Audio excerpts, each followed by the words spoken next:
کہ مستقبل کی ان پیشین گوئیوں کو سامنے رکھ کر اپنے ڈوبتے ہوئے جو دل ہیں انہیں ذرا سہارا دیجئے، ٹوٹتی ہوئی ہمتیں جو ہیں ان کے اندر اثر نو، ایک عزم، ایک استقلال، ایک ہمت جو ہے پیدا کیجئے، اپنی کمر کو کسیے، محنت کیجئے۔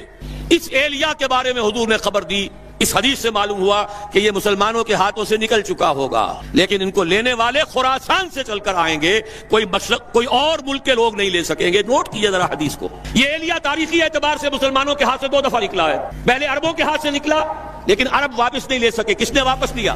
کوئی نظام اگر عالمی سطح پر آتا ہے یا آنے کا امکان ہے تو اس کی ترتیب اور تدریج یہی ہوگی کہ پہلے کسی ایک ملک میں آئے اور پھر پھیلے۔ منطق بھی یہی کہتی ہے، تاریخ بھی یہی بتاتی ہے۔ فرانس کا انقلاب فرانس میں آیا، پھر پھیل گیا پوری دنیا میں۔ اشتراکی انقلاب روس میں آیا، لیٹن امریکہ تک پہنچ گیا۔ سب سے بڑھ کر محمد عربی صلی اللہ علیہ وسلم کا انقلاب جزیرہ نما عرب میں آیا اور پھر پھیلا دائیں بائیں، مشرق، مغرب، شمال۔ منطقی طور پر بھی یہی ممکن ہے، اور اس کو اگر کانورس لے لیجئے، اس کا ضد لے لیجئے، اگر پوری دنیا میں بیک وقت اس کا قیام ممکن ہوتا تو حضور کے ہاتھوں ہو جاتا۔ افضل البشر ہیں کہ نہیں؟ سید الانبیاء اور رسول ہیں کہ نہیں؟ سید الاولین والآخرین ہیں کہ نہیں؟ خاتم النبیین ہیں کہ نہیں؟ اگر یہ ہو سکتا ہوتا تو حضور کے ہاتھوں ہو جاتا۔ وہاں بھی یہی ہوا، 23 برس کی محنت شاقہ سے جزیرہ نما عرب میں وہ نظام قائم ہو گیا۔ اب دائیں بھی پھیلا، عراق سے ہوتے ہوئے ایران، اور ایران سے ہوتے ہوئے ماوراء النہر، اور وہاں سے ہوتے ہوئے ہندوستان آیا۔ مغرب میں نکلا، شام سے ہوتے ہوئے، اور پھر مصر، اور مصر سے لیبیا، اور لیبیا سے الجزائر، چلتے جائیے۔ شمال میں کوکیشیا ماؤنٹینز۔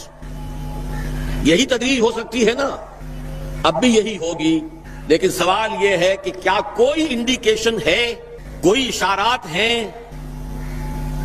کوئی صراحت ہے کہ یہ کہاں سے ہوگا؟ مسلمانوں کا ذہن تو فوراً جائے گا کہ مکہ مکرمہ ہی سے ہونا چاہیے، مدینہ منورہ سے ہونا چاہیے، جزیرہ نما عرب سے ہونا چاہیے۔ لیکن 2 اعتبارات سے بات بالکل مختلف ہے، بلکہ میں تو شاید آج تیسری بات کا اضافہ کر کے بتاؤں، 3 اعتبارات سے بالکل مختلف ہے۔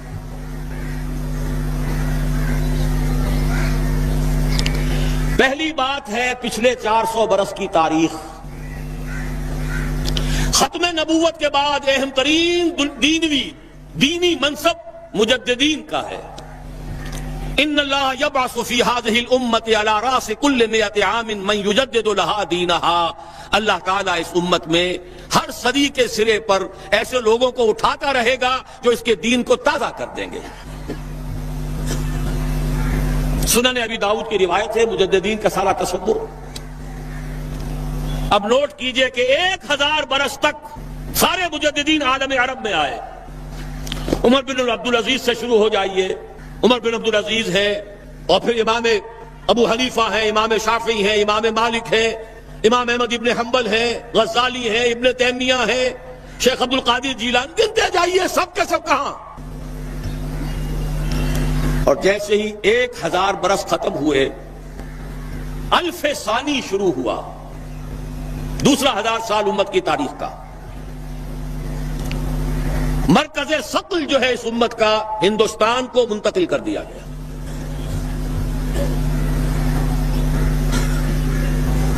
اسپرچول سینٹر آف گریویٹی، روحانی اور علمی مرکز ثقل ہندوستان میں منتقل ہو گیا۔ 11ویں صدی کے مجدد اعظم شیخ احمد سرہندی رحمۃ اللہ علیہ، پوری دنیا میں ان کے سطح کا کوئی انسان آپ کو 11ویں صدی میں نظر نہیں آئے گا، اور ان کا سلسلہ مجددیہ نقشبندیہ پورے ٹرکش بیلٹ کے اندر پھیلا ہوا ہے۔ اسی سال ایک بہت بڑی کانفرنس ہوئی ہے لاس اینجلس میں، سلسلہ مجددیہ نقشبندیہ کی ایک بہت بڑی کانفرنس ہوئی ہے، میں خود بھی اس میں شریک ہوا ہوں۔ اگرچہ وہاں بہت سی غلط چیزیں بھی شامل ہیں، لیکن اندازہ کیجئے یہ سلسلہ پورے ٹرکش بیلٹ میں، امام شامل تھے تو انہی میں سے تھے، یہ پوری ٹرکش بیلٹ، افغانستان سے شروع ہو جائیے، سبوت اللہ مجددی، یہ کون سے کس کے نام سے ہے؟ یہ 12ویں صدی ہجری کے مجدد اعظم شاہ ولی اللہ دہلوی رحمت اللہ علیہ. اس دور میں صرف ایک شخص اور نظر آتا ہے دنیا میں ان کا ہم عصر، اور وہ شیخ محمد ابن عبد الوہاب ہیں. لیکن اگر ایک ترازو میں رکھ کر دونوں کو تولے تو کوئی تقابل نہیں دونوں کے اندر.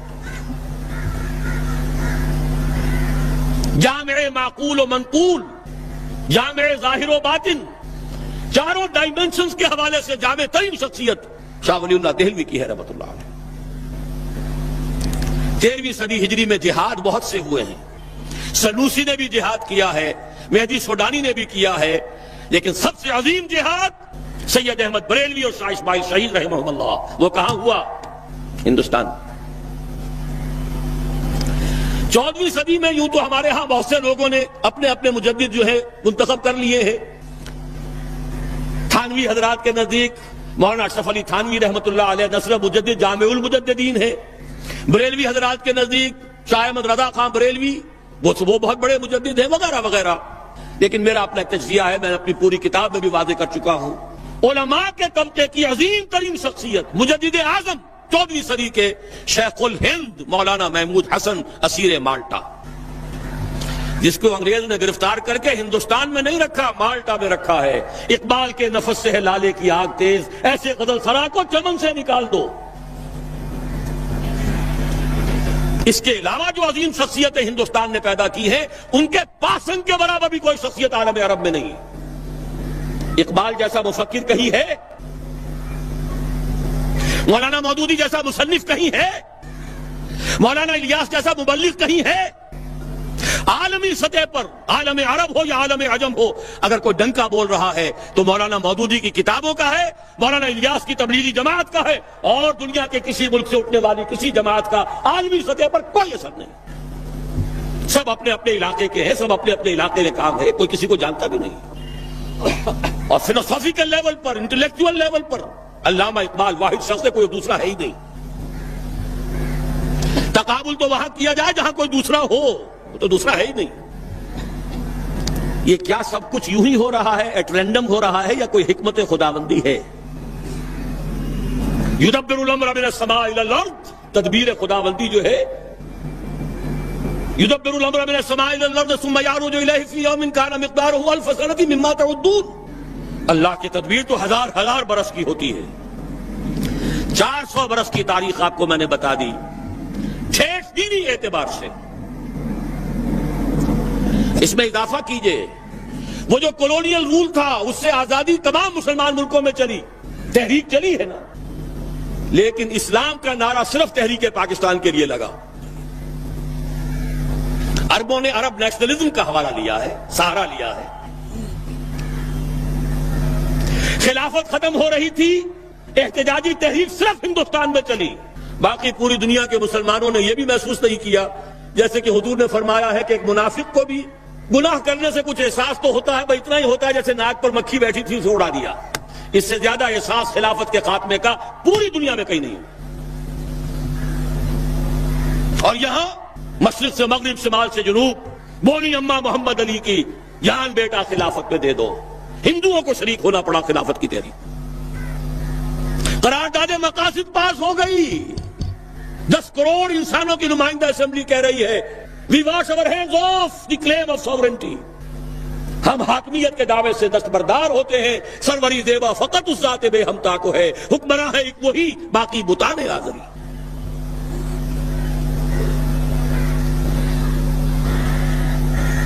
اس سے اگلا معجزہ، تمام فرقوں کے 31 سربراہ مردہ علماء نے دستور کے 22 نکات دے دیے متفق علیہ. اس کے بعد قافلہ بھٹک گیا. میں اس طرف جانا نہیں چاہتا، اس وقت صرف آپ کو مثبت چیزیں بتا رہا.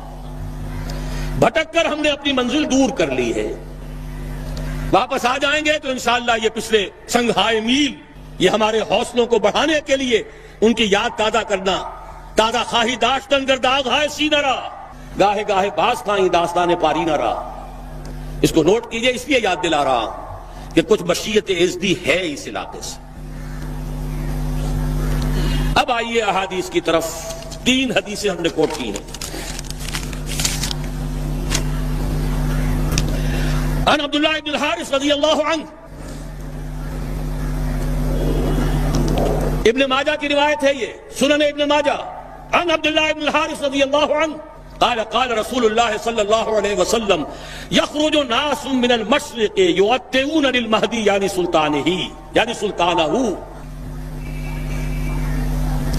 مشرق کی طرف سے لوگ نکلیں گے جو منزل پر منزل کرتے ہوئے آئیں گے، وطا پاؤں تلے روندنا، مہدی کے لیے یعنی اس کی حکومت قائم کرنے کے لیے۔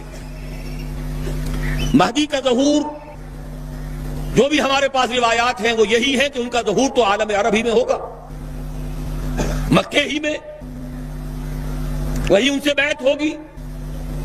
اس وقت تصور ذہن سے نکال دیجئے جو شیعوں اور سنیوں کے درمیان اختلاف ہے، ان کے نزدیک ان کے 12ویں امام ہیں جو چھپے ہوئے ہیں وہ ظاہر ہوں گے، ہمارے نزدیک جیسے اور مجددین پیدا ہوئے ہیں اپنے اپنے وقت میں، ایسے ہی ایک مجدد پیدا ہوں گے جن کا نام مہدی ہے، اور ہو سکتا ہے بلکہ میں یقین سے کہتا ہوں کہ ہو چکا ہے کہ وہ پیدا ہو چکے۔ زمانے کی رفتار بتا رہی ہے، حالات کا رخ بتا رہا ہے،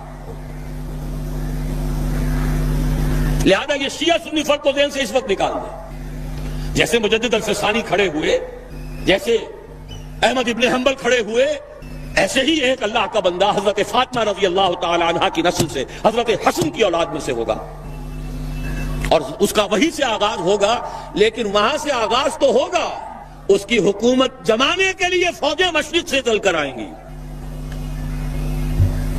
معلوم ہوا کہ مشرق کے علاقے میں کہیں یہ کام پہلے ہو چکا ہوگا، اسلامی حکومت اور خلافت قائم ہو چکی ہوگی، وہاں سے فوجیں آئیں گی جو مدد کریں گی حضرت مہدی کی، یؤتئون للمہدی یعنی سلطانہ، جمائیں گی اس کی حکومت کو۔ علامہ اقبال نے غالب ایسے ہی حدیثوں سے وہ انسپیریشن لی تھی کہ میرے عرب کو آئی ٹھنڈی ہوا جہاں سے، میرا وطن وہی ہے، میرا وطن وہی ہے۔ حضور صلی اللہ علیہ وسلم کو ٹھنڈی ہوا آئی تھی۔ اگلی حدیث پڑھیے عن ابی ہریرہ، اور یہ جامع ترمذی کی روایت ہے حضرت ابو ہریرہ سے رضی اللہ عنہ، یخرج من خراسان رایات سود لا یردها شیء حتی تنصب بایلیا، خراسان سے سیاہ پرچم نکلیں گے جنہیں کوئی طاقت جن کا رخ پھیر نہیں سکے گی یہاں تک کہ وہ ایلیا میں جا کر نصب ہو جائیں گے۔ اس حدیث میں دو لفظ اگر نہ سمجھ لیں ہم تو حدیث سمجھ میں نہیں آتی۔ آپ کو معلوم ہے کہ دنیا میں ملکوں کے نام بدلتے رہے، 50 سال پہلے پاکستان کے نام سے کوئی ملک تھا ہی نہیں۔ حضور کے زمانے میں خراسان ایک بہت بڑا ملک تھا، اور آج کے افغانستان کا تقریباً 2/3 سب سے نچلا جو اس کا ریگستانی سا علاقہ ہے سیستان کہلاتا تھا، اس سے اوپر جو ہے خراسان تھا۔ پاکستان کا بھی ملحقہ علاقہ اس میں شامل تھا۔ یہ واخان کی پٹی جو آپ نے کبھی پڑھی ہوگی، اور جب کہ ابھی افغانستان میں جنگ ہو رہی تھی، روسی آ گئے تھے، ایک بڑی باریک سی پٹی آتی ہے افغانستان سے، جیسے کسی برتن کا ہینڈل ہو، کسی فرائی پین کا ہینڈل چلا رہا ہے، وہ واخان۔ اس کتابوں میں لکھا ہے کہ یہ خراسان کی مشرقی سرحد تھی، اس کے نیچے کا سارا علاقہ یہ باجوڑ، دیر، یہ سارا، پھر اس کے بعد کوہستانی علاقہ، یہ وہ علاقہ ہے جہاں جہاد سید احمد بریلوی رحمت اللہ علیہ کا ہوا۔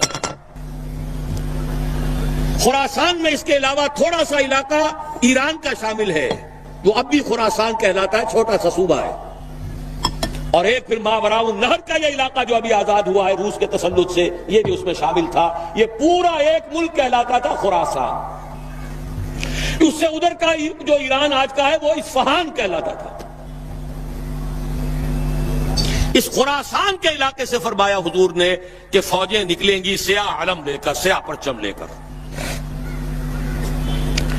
ایلیا حضور کے زمانے میں نام تھا یروشلم کا۔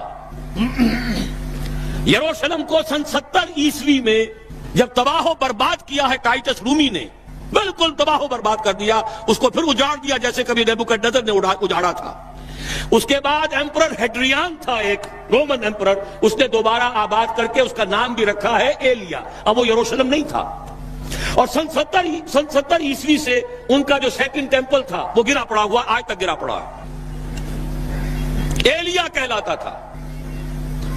اس ایلیا کے بارے میں حضور نے خبر دی، اس حدیث سے معلوم ہوا کہ یہ مسلمانوں کے ہاتھوں سے نکل چکا ہوگا، لیکن ان کو لینے والے خراسان سے چل کر آئیں گے، کوئی اور ملک کے لوگ نہیں لے سکیں گے۔ نوٹ کیجئے ذرا حدیث کو۔ یہ ایلیا تاریخی اعتبار سے مسلمانوں کے ہاتھ سے 2 دفعہ نکلا ہے۔ پہلے عربوں کے ہاتھ سے نکلا، لیکن عرب واپس نہیں لے سکے۔ کس نے واپس لیا؟ صلاح الدین ایوبی کرد، خراسانی نہیں تھے، گویا کہ وہ اس حدیث کا اطلاق اس پر نہیں ہوگا۔ اب دوبارہ ہاتھ سے نکلا ہے، صاف نظر آتا ہے کہ عربوں میں تو دم ہے ہی نہیں۔ تھوڑے سے دم خم کا امکان تھا عراق کا، اس کا جو بھرکس نکالا ہے، اگلا پچھلا کھایا پیا جیسا، اور دوسرا 3 ٹکڑوں میں تقسیم کیا ہے، اس کی اپنی حماقت بھی اس میں شامل ہے، عالمی سازش شامل ہے، سب کچھ ہے۔ یہ میرا اس وقت کا موضوع نہیں ہے۔ عالم عرب میں کوئی ملک ایسا نہیں ہے کہ جو چیلنج کر سکے۔ خراسان کے علاقے سے فوجیں جائیں گی جو ایلیا کو دوبارہ حاصل کریں گی۔ یخرجو من خراسان رایات سود فلا یردها شیء، کوئی شے ان کا رخ نہیں پھیر سکے گی حتی تنصب ایلیا، یہاں تک کہ وہ رایات سود جو ہے وہ سیاہ جھنڈے ایلیا میں جا کر نصب ہو جائیں۔ یہ 2 حدیثیں قطع الدلالت ہیں اس پر کہ یہ علاقہ ہندوستان اور افغانستان، پاکستان اور افغانستان کا علاقہ مشیت ایزدی کو خاص منسلک ہے اس علاقے کے ساتھ۔ یہی وجہ ہے کہ پاکستان بنا تو لا الہ الا اللہ کے نعرے پر، قرارداد مقاصد پاس ہوئی تو پاکستان میں، اور یہ جو جہاد ہوا، میں تفصیل میں نہیں جانا چاہتا، اس میں جو غلطیاں ہم سے ہوئی ہیں، افغانستان میں جو بھی جانیں دی ہیں، بے شمار خون دیا ہے مسلمانوں نے پورے خلوص کے ساتھ، وہ بھی رنگ لائے گا۔ کچھ آثار بھی اب نظر آ رہے ہیں، صورتحال جو ہے بدلتی نظر آ رہی ہے۔ یہ صورتحال خود ادھر اشارے کر رہی ہے کہ یہاں سے کچھ ہونا ہے، اور میں جو تجزیہ کرتا ہوں وہ یہ ہے، فکری، علمی، روحانی اعتبار سے 400 سال کے تجدیدی کارنامے کا خلاصہ بر عظیم پاک و ہند کا پاکستان میں آ کر جمع ہوا، اور بازوئے شمشیر زنگ وہ اللہ نے افغانستان کی صورت میں عطا کیا۔ جو قوم 15 لاکھ سے زیادہ آدمی دے چکی ہو، اس قوم کو دنیا کی کوئی طاقت شکست نہیں دے سکتی۔ آپس کا اختلاف تھا جو روکے بیٹھا تھا، ایک فرد سے بیعت کر کے توڑ دی تھی، اس کی صدا پائی ہے۔ عبد الرسول سیاف سے بیعت کی اور بیعت کر کے توڑی، اس کی صدا مل رہی۔ صحابہ کو بھی اللہ تعالیٰ نے صدا دی تھی، 35 تیر اندازوں نے حکم کی خلاف ورزی کی تھی، 70 شہید کر دیے۔ اللہ چاہتا تو کنڈول کر دیتا، معاف کر دیتا، لیکن نہیں، سبق سکھانا تھا۔ وَلَقَدْ صَدَقَكُمُ اللَّهُ وَعْدَهُ إِذْ تَحُسُّونَهُم بِإِذْنِهِ حَتَّىٰ إِذَا فَشِلْتُمْ وَتَنَازَعْتُمْ فِي الْأَمْرِ وَعَصَيْتُم مِّن بَعْدِ مَا أَرَاكُم مَّا تُحِبُّونَ۔ سزا دی ہے تاکہ آئندہ کے لیے سبق ہو۔ یہ سب کچھ ہوا ہے، لیکن انشاءاللہ اسی علاقے سے اسلام کا بول بالا ہوگا، یہیں سے شروع ہوگا معاملہ۔ اور اس کے بعد آخری حدیث پڑھ لیجئے۔ جزیرہ نما عرب میں ہوا تھا تو کیا ہوا تھا، پھر مشرق بھی اور مغرب بھی۔ یہ حدیث، اس کے بھی سمجھنے میں بہت سی مسلمانوں کو دقت ہوتی رہی ہے۔ یہ تو جیسے قرآن مجید کی بہت سی آیات، آج جبکہ سائنٹیفک ہماری معلومات کا دائرہ وسیع ہو رہا ہے، جتنا واضح ہو کر آج سامنے آ رہا ہے، پہلے نہیں آ سکتا تھا۔ کل فی فلک یسبحون، یہ جتنا آج سمجھ میں آتا ہے پہلے نہیں سمجھ میں آ سکتا تھا۔ اسی طرح اس حدیث کو کیسے سمجھتے؟ ان ثوبان مولا رسول اللہ صلی اللہ علیہ وسلم، وہی ثوبان ہے رضی اللہ تعالی عنہ۔ قال رسول اللہ صلی اللہ علیہ وسلم عصابتان من امتی احررهم اللہ من النار، عصابت تغزو الہند وعصابت تکون مع عیسی ابن مریم علیہ السلام۔ میری امت کے 2 لشکر ایسے ہوں گے جن کو اللہ نے آگ پر حرام کر دیا، جہنم ان سے دور بھاگے گی، جہنم ان کے قریب نہیں آ سکے گی۔ ایک وہ لشکر ہوگا جو ہند پر حملہ کرے گا، اور ایک وہ ہوگا جو عیسیٰ ابن مریم کے ساتھ جا کر دجال سے جنگ کرے گا۔ یہ دونوں لشکر ایک حدیث میں کیسے جمع ہو گئے؟ یہ محمد ابن قاسم کی بات نہیں ہو سکتی، یہ محمود غزنی کی بات نہیں ہو سکتی، ان 2 کا جمع ہونا ایک حدیث میں۔ معلوم ہوا اس علاقے میں وہ حکومت قائم ہوگی پھر دائیں بائیں، پھر مشرق اور مغرب، ادھر حضرت مہدی ہوں گے، ادھر یہودیوں سے بھی جنگ ہوگی، دجال اکبر کا ظہور ہوگا، ان کے لیے بھی فوجیں ادھر سے جائیں گی، زمینی مدد آئے گی خراسان اور پاکستان کے علاقے سے، اور آسمانی مدد آئے گی عیسیٰ ابن مریم کی شکل میں رضی اللہ تعالی علیہ الصلوۃ والسلام۔ اور پھر ظاہر بات ہے اگر وہاں جا کر لڑیں گے تو ہند، اس کے بعد یہ پھیلے گا معاملہ، مشرق و مغرب کی طرف پھیلتا چلا جائے گا۔ لیکن یہ ساری باتیں جو میں نے آپ کو بتائیں، جو بڑی میٹھی ہیں، بڑی لذیذ ہیں، دل خوشکن ہیں، دل کو بھانے والی ہیں، لیکن ان کے ساتھ کڑواہٹ بھی ہے۔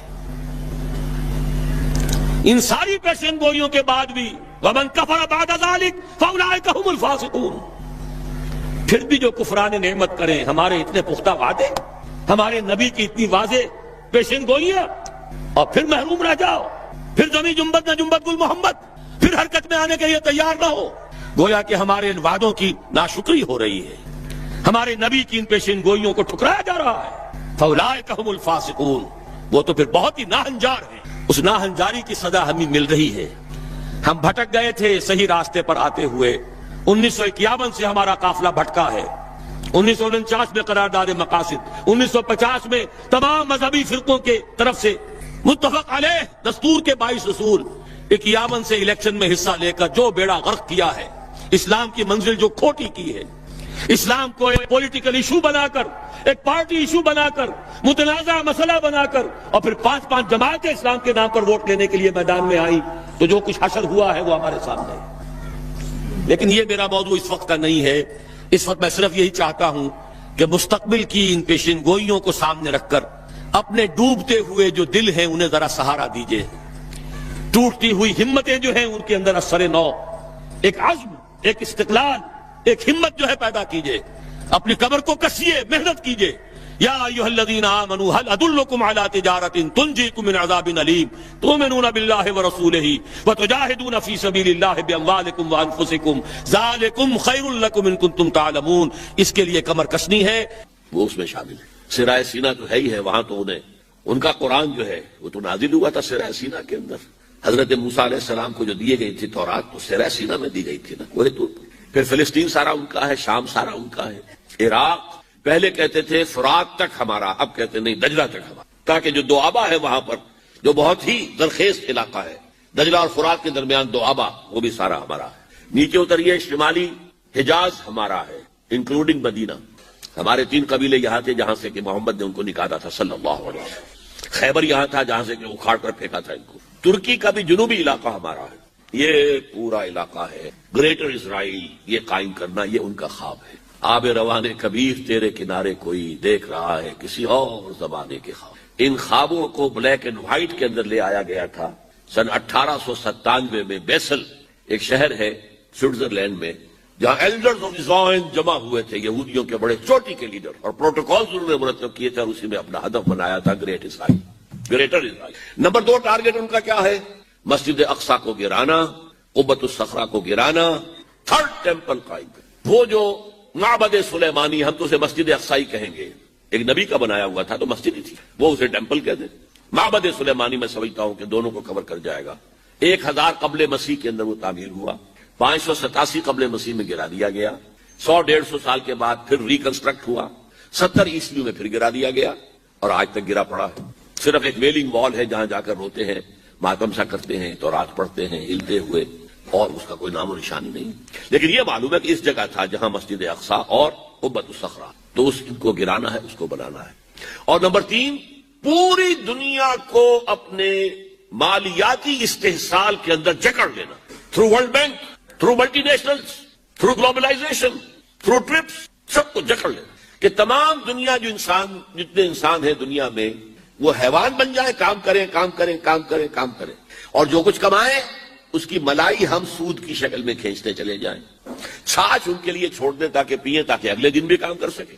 یہ ان کا فلسفہ ہے، تالمود میں لکھا ہوا ہے کہ در حقیقت انسان تو صرف ہم ہیں، باقی جتنے انسان ہیں، جینٹائلز بھی کہتے ہیں ان کو، گوئمز بھی کہتے ہیں ان کو، یہ انسان نما حیوان ہیں، یہ حیوان ہیں، انسان نہیں، شکلیں انسانوں کی سی ہیں۔ اور جیسے کہ حیوانات کو استعمال کرنا انسان کا حق ہے، بیل کو ہل کے اندر جوتتا تھا کہ نہیں، اب ٹریکٹر آ گئے تو دوسری بات ہے. گھوڑے کو تانگے میں جوتتا تھا کہ نہیں؟ اب ٹیکسیاں چل رہی ہیں ٹھیک ہے، لیکن کہیں کہیں تو تانگے چل رہے ہیں، کہیں تو انسان بھی جتے ہوئے ہیں. خیر ہندوستان میں تو وہ سائیکل رکشا چل رہا ہے ابھی تک. بہرحال ظاہر بات ہے کہ جس طرح تم نے ان حیوانوں کو استعمال کیا، ہمارا حق ہے تمہیں استعمال کرنا. البتہ جیسے تم ٹانگے کے اندر جس گھوڑے کو جوڑتے ہو، شام کو جو کما کر لاتے ہو، اس میں سے تھوڑا حصہ اسے بھی دیتے ہو نا. کوئی دانہ نہیں ڈالو گے، کوئی چارہ نہیں ڈالو گے تو اگلے ریس کیسے کام کرے گا؟ اسی طرح ہم بھی تمہیں بنا دیں گے حیوان، اور تم کام کرو گے. جو کچھ بنے گا، جو پروڈکشن ہوگی، اس میں سے کچھ حصہ تمہارے لیے چھوڑ دیں گے. ملائی اور مکھن ہم کھینچ لیں. کیا ضرورت ہے جا کر حکومت کریں؟ جہاں بھی حکومت کریں گے وہ تمہیں ماریں گے، تم انہیں مارو گے، کیا فائدہ؟ کھینچ لو.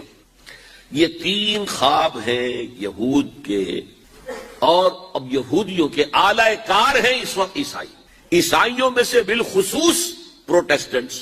اسی لیے ایک اصطلاح میں نے بارہا بتائی، west, white Anglo Saxon Protestants.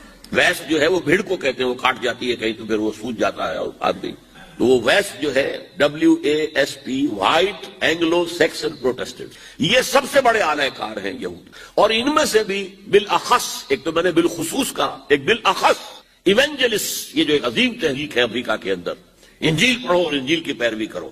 اور انجیل جو ہے اس کا تو بیشتر حصہ تو یہودیوں سے متعلق ہے، تو بڑا چھوٹا سا حصہ ہے نیو ٹیسٹمنٹ کا، تو لہذا وہ یہودیوں کی اب بالادستی اور یہودیوں کی عزت اور یہودیوں کا مقام کے دنوں کے اندر دوبارہ پیدا ہو گیا. یہ ہے، یوں سمجھیے، امریکہ sole supreme power on earth, SSP، sole supreme power on earth. ایک طرف تو یہ ہے، دوسری طرف EU. And what is EU؟ European union اصل میں ہے کیا؟ Revival of the old holy Roman empire. یہ ہے کہ جو کیتھولکس ہیں، ان کا خواب یہ ہے کہ ہم ایک کیتھولک ریاست قائم کریں فلسطین کے اندر.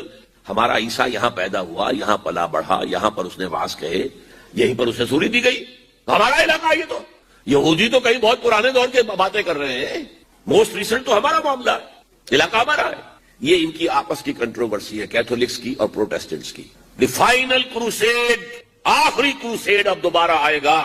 پہلا آیا تھا، پہلا 1000 سال ختم ہوا، سیکنڈ ملینیم شروع ہوا تو کروسیڈز ہوئے تھے. اب سیکنڈ ملینیم ختم ہوا ہے، تھرڈ ملینیم شروع ہوا ہے، تو فائنل کروسیڈ کی بات آ رہی ہے. اور یہ پروٹیسٹنٹس کہتے ہیں کہ یورپ کو شیطان کہتے ہیں، پوپ کو شیطان. پوپ اس لیے جمع کر رہا ہے کہ یہ مڈل ایسٹ کے اوپر حملہ آور ہو کر اور فلسطین کے اندر یہ کیتھولک عیسائی حکومت قائم کرنا چاہتے ہیں، جبکہ پروٹیسٹنٹس یہودیوں کو سپورٹ کر رہے ہیں کہ گریٹر اسرائیل ان کا قائم ہو، ان کا ٹیمپل جو ہے وجود میں آ جائے اور اس کے اندر ان کے اعلی کار بن گئے. یہ ہے اس وقت. ایک طرف تو یہ فوجیں ہیں، یہودی، یورپینز اور ویسٹ، کیتھولکس اور پروٹیسٹنٹس، بحث کے مجموعی عیسائی ان کی مٹھی میں. دوسری طرف کیا ہے؟ دوسری طرف امت مسلمہ ہے. یہ امت مسلمہ برے حال، پستیوں میں ہے، بٹی ہوئی ہے. ایک امت تو ہے ہی نہیں، دنیا جمع ہو رہی ہے، ہم اور کٹ رہے ہیں. یورپ صدیوں کے بعد متحد ہو رہا ہے. ہمارا ملک پاکستان 2 ٹکڑے ہوا، اب سیسیشن بلوچستان کی ہمارے سامنے آ رہی ہے. یہ امت جو ہے جو بہت ہی بد حال ہے. لیکن اس کو اقبال نے کیا کہا تھا ابلیس کی مجلس شورا میں؟ خاکستر ہے یہ، اس کے اندر ایک چنگاری ہے. وہ چنگاری کیوں پیدا ہوئی ہے اس کو نوٹ کر لیجیے ہسٹوریکل پروسیس میں، پرسپیکٹو.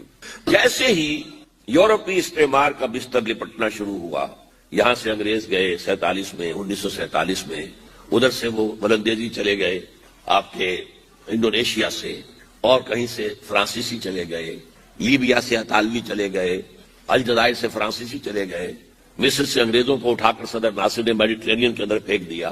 ہوتے ہوتے یہ جب عالم اسلام آزاد ہوا تو جیسے کوئی ڈیپ سلمبر، گہری نیند سے بیدار ہوتا ہے تو اسے کچھ یاد آتا ہے، ہاں بھئی ہماری بھی ایک تہذیب تھی، ہمارا بھی ایک تمدن تھا، ہمارے بھی کچھ قوانین تھے، ہماری ایک شریعت تھی جو ڈیفنکٹ رہی اس عرصے کے اندر.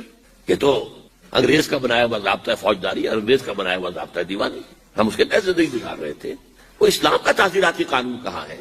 ضابطہ فوجداری اسلام کا ہوتا تھا، دیوانی کوئی معاملہ ہوتا تھا اسلام کا. یہ جو ایک ہی وقت میں انڈونیشیا سے لے کر اور عرب ممالک تک ایک ہی جذبہ اٹھا ہے، ریوائول ریوائول ریوائول، اسلام کو زندہ کرو زندہ کرو زندہ کرو. From nearly the middle of the last century, Masyumi party Indonesia میں، جماعت اسلامی ہندوستان میں، فدائین اسلام ایران میں، الاخوان المسلمون مصر سے پورے عالم عرب میں، سعید نورسی ترکی میں. یہ تحریک ایک ہی وقت میں اٹھی. ان میں ایک جذبہ پیدا ہوا کہ اسلام کو ہم قائم کریں. ان تہذیبوں نے، ان تحریکوں نے ایک چیز تو بہت عام کر دی ہے، اللہ کا شکر ہے، بہت عام کر دی۔ وہ تصور اب چلا گیا، کچھ لوگ جو ہیں بہت ہی دقیانوسی لوگ لے کر بیٹھے ہوئے ہیں اس تصور کو، لیکن جو بھی ذرا بیدار ہے، جس کے اندر تھوڑی سی بھی اندر ایلومینیشن آ گئی ہے، وہ جانتا ہے اسلام صرف مذہب نہیں، دین ہے، مکمل نظام زندگی ہے، اور دین اپنا غلبہ چاہتا ہے۔ دین ہوتا ہی اس وقت ہے جب غالب ہو، جب غالب نہیں ہے، مغلوب ہو گیا تو وہ مذہب رہ جائے گا۔ اس میرے فارمولے کو اچھی طرح سمجھ لیجئے، انگریز آیا، دین اب انگریز کا ہو گیا، قانون اس کا ہوگا، اپنا قانون اپنے گھر میں رکھو، ہاں نمازیں پڑھو، روزے رکھو، ہمیں کوئی اعتراض۔ مذہب اسلام we are ready to recognize, دین اسلام ختم۔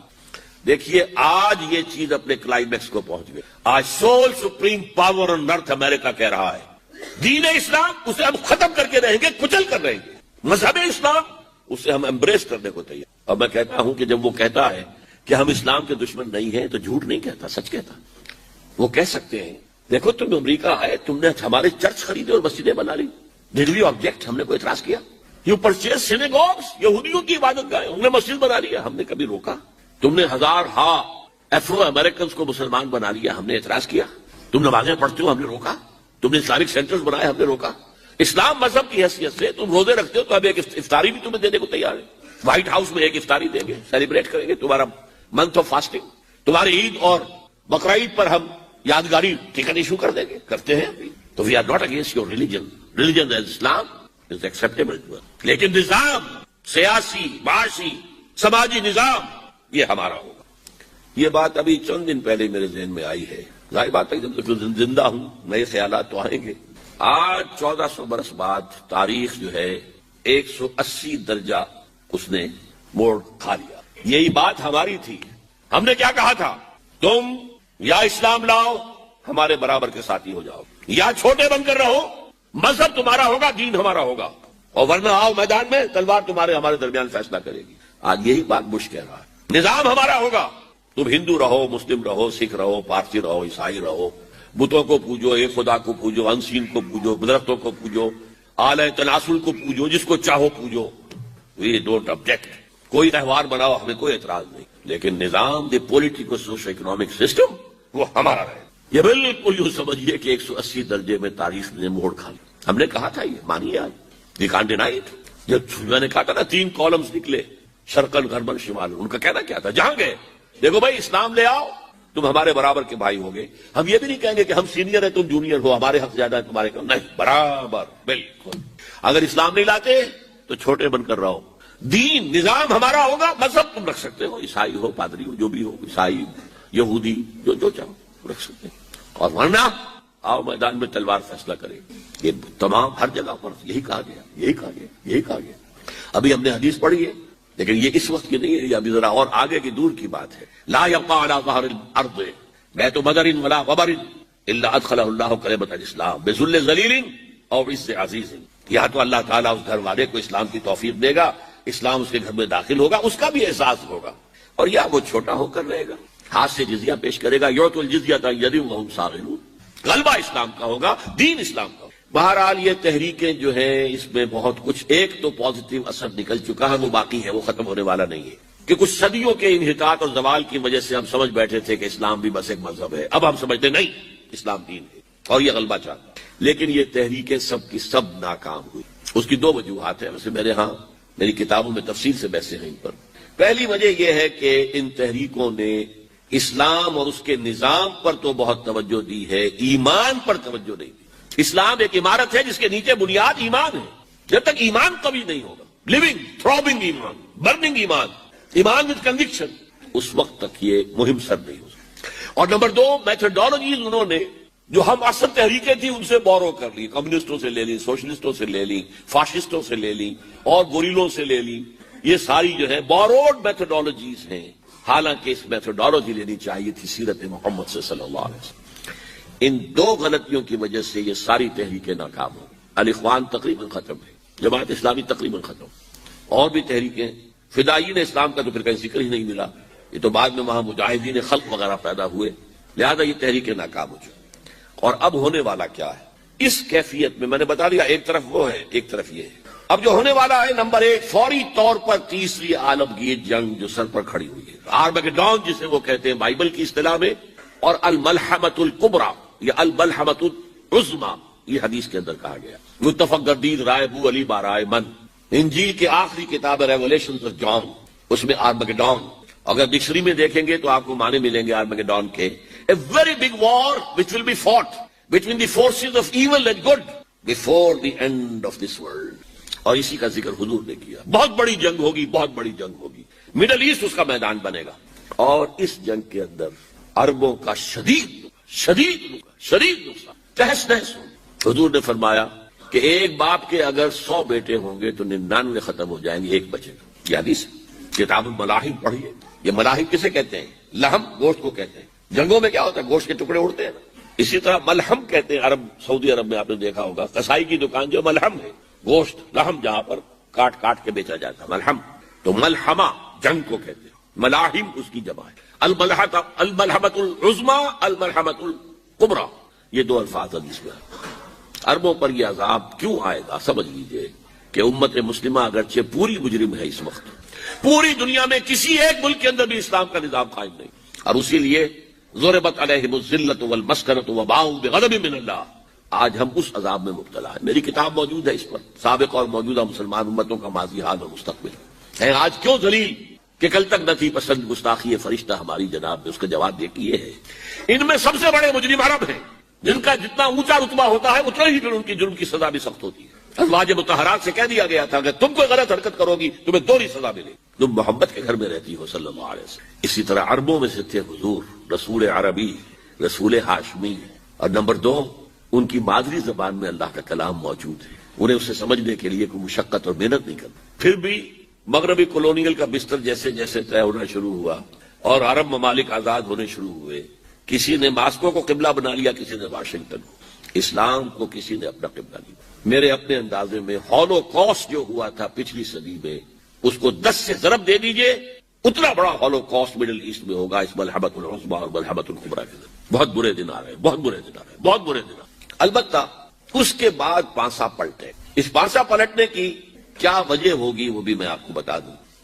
مسلمانوں کو دوبارہ فتح ہونی شروع ہوگی، مسلمان پہلے تو یہ سارے عرب ممالک نکل جائیں گے، گریٹر اسرائیل بن جائے گا گویا کہ، عراق ہے، شام ہے، سعودی عرب میں وہ آ جائیں گے مدینے کے قریب تک، مدینے کے اندر داخل نہیں ہو سکیں گے، وہ اللہ کی طرف سے خاص پروٹیکشن سے، باقی وہ اپنا گریٹر اسرائیل بنا لیں گے۔ پھر جو ہے there will be a reversal، اور اس ریورسل میں مسلمان دوبارہ ریگین کریں گے اپنے کھوئے ہوئے علاقوں کو۔ اس میں 3 واقعات کو ذہن میں رکھیے۔ پہلی بات وہ جو میں کہہ چکا ہوں کہ کسی نہ کسی ملک میں، کسی عجمی ملک میں، عربوں پر تو عذاب آ جائے گا، آخری عذاب ہے، عجمی مسلمان ملک میں، نظری طور پر ایران بھی ہو سکتا ہے، افغانستان، پاکستان، اور کسی درجے میں بھارت، وہاں بھی تو آخر 20 کروڑ مسلمان ہیں، لوگ 18 کہہ دیتے ہیں اور وہ 12 بھی کہہ دیتے ہیں کہ 20 یا 25 کروڑ مسلمان بس رہا ہندوستان کے اندر۔ بہرحال یہ جو دوبارہ پھر مسلمان جو ہیں ابھریں گے، اس میں پہلا سبب کیا ہوگا کہ کسی علاقے میں، عجمی مسلمان علاقے میں خلافت علی منہاج النبوہ قائم ہوگی۔ میرے نزدیک پاکستان اور افغانستان، میرا گمان ہے واللہ عالم، میں نے کہا تھا ان باتوں میں اختلاف کی گنجائش ہے، یہ کوئی میں قرآن و حدیث کی روح سے نہیں کہہ رہا ہوں، لیکن جو میرا مشاہدہ ہے افغانستان کی تقسیم ہو جائے گی، پختون حصہ جو ہے پاکستان کے ساتھ ملے گا، اور یہ یہاں پر وادی سندھ جس کو اقبال نے کہا ہے، کارواں زی وادی دور و دراز آیت بروں، اس جہاں پر خلافت علی منہاج النبوہ کا نظام قائم ہوگا اور یہاں سے فوجیں چلیں گی، نمبر 1۔ نمبر 2، عرب کے ریگزار میں 15ویں صدی کے مجدد کا ظہور ہو جائے گا۔ مہدی کو ہم مانتے ہیں مجدد، شیعہ مانتے ہیں 12ویں امام جو چھپے ہوئے ہیں، ان کے امام معصوم جو ہے 12، ان میں سے آخری جو ہے وہ چھپے ہوئے ہیں غار میں 1200 برس سے، اور وہ ظاہر ہوں گے، یہ ان کا عقیدہ ہے، ہمارا نہیں ہے۔ ہم سمجھتے ہیں جیسے ہر صدی میں اللہ مجدد بھیجتا رہا، اسی طریقے سے میرے گمان میں 15ویں صدی کے مجدد جو ہے وہ حضرت مہدی ہوں گے، ان کی حکومت جا کر یہ فوج قائم کرے گی، عربوں میں دم نہیں ہوگا، وہ اپنی عیاشیوں کی وجہ سے بالکل کھوکھلے ہو چکے، دولت کی فراوانی اور عیاشیاں۔ یہ بھی سننے میں آتا ہے دروغ برگردن راوی کہ اگر کوئی فوجی قافلہ ان کا چل رہا ہوتا ہے تو وہ بجائے ٹرکوں میں بیٹھنے کے وہ اپنی کاروں میں بیٹھ کے ساتھ ساتھ چلتے ہیں، وہ ٹرک خالی چل رہے ہوتے ہیں، ٹرک کی سختی جو ہے، سخت سیٹ جو ہے برداشت کرنا ان کے بس کا روگ نہیں۔